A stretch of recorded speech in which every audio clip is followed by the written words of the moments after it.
Hello, you're watching Shalom World News. I'm Katie Asco from Dublin, Ireland, and these are your latest headlines from around the world. Catholic bishops in the US have announced a 3-year project to revive devotion to the Holy Eucharist. The project was agreed at the annual Fall Assembly of the Prelates in Baltimore, Maryland, which came to a close on Thursday, November 18th.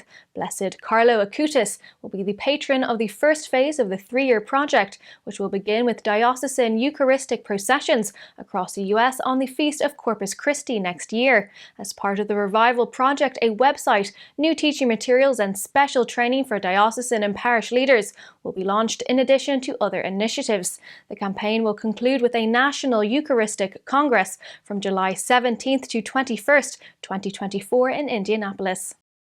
During the annual Fall General Assembly of the United States Conference of Catholic Bishops, the prelates voted overwhelmingly in favour of the much-anticipated document on the Eucharist.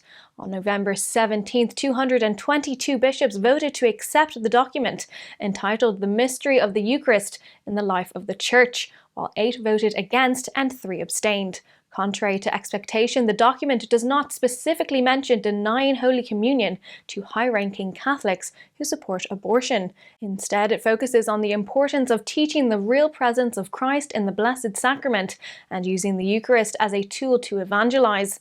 The first section of the document, titled The Gift, is about how the Eucharist is a gift from God through his incarnation, death, and resurrection. The second section, named Our Response, discusses the role of the laity in receiving the Eucharist.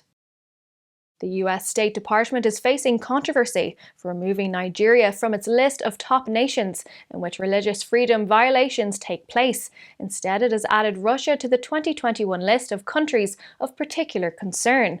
Other nations on the list include China, Myanmar, North Korea, Pakistan, and Saudi Arabia. Nigeria has also been removed from the special watch list, to which Russia was added last year. Meanwhile, Secretary of State Antony Blinken said on Wednesday, November 17th, that the Biden administration is committed to supporting the right to freedom of religion.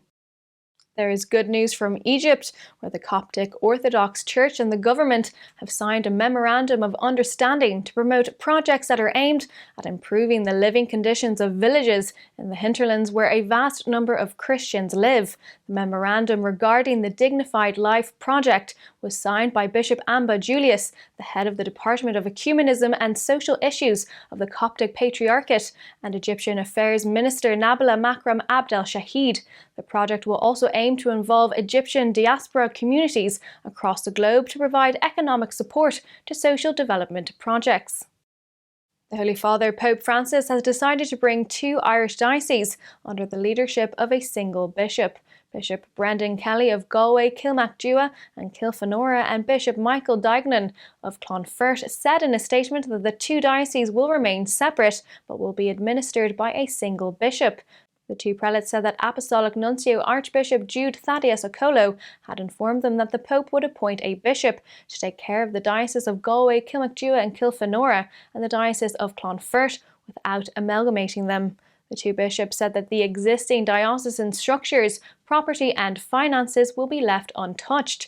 This comes after Bishop Kelly tendered his resignation after he turned 75 earlier this year.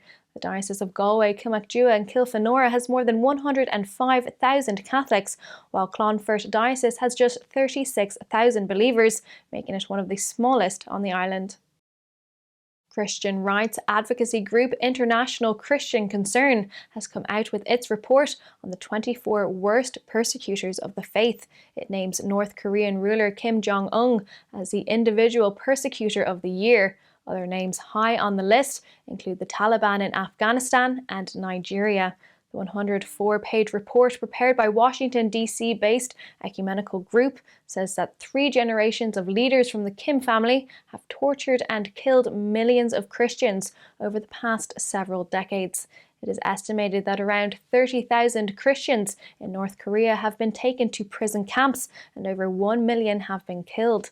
Nigeria was also listed as one of the deadliest nations for Christians, where since 2000 between 50,000 and 70,000 believers have been killed.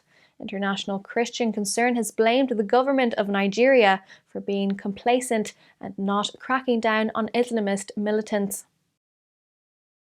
As clashes between separatists and government forces have intensified in the Papua province of Indonesia, 194 Catholic priests have appealed to the international community and the UN to urgently intervene and restore peace. The clashes have displaced thousands of people and claimed the lives of innocent civilians, including children. Since 1960, the Free Papua movement that seeks independence for the province has been leading an insurgency movement which is heavily resisted by the military.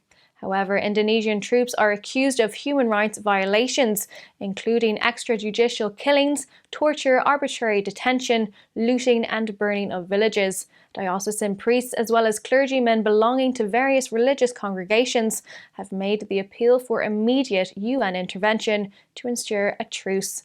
The coalition of priests also urges the government to review its policies that are counterproductive and foster violence and oppression. Those are your latest headlines. Do join us tomorrow and visit swnews.org for more updates. Shalom.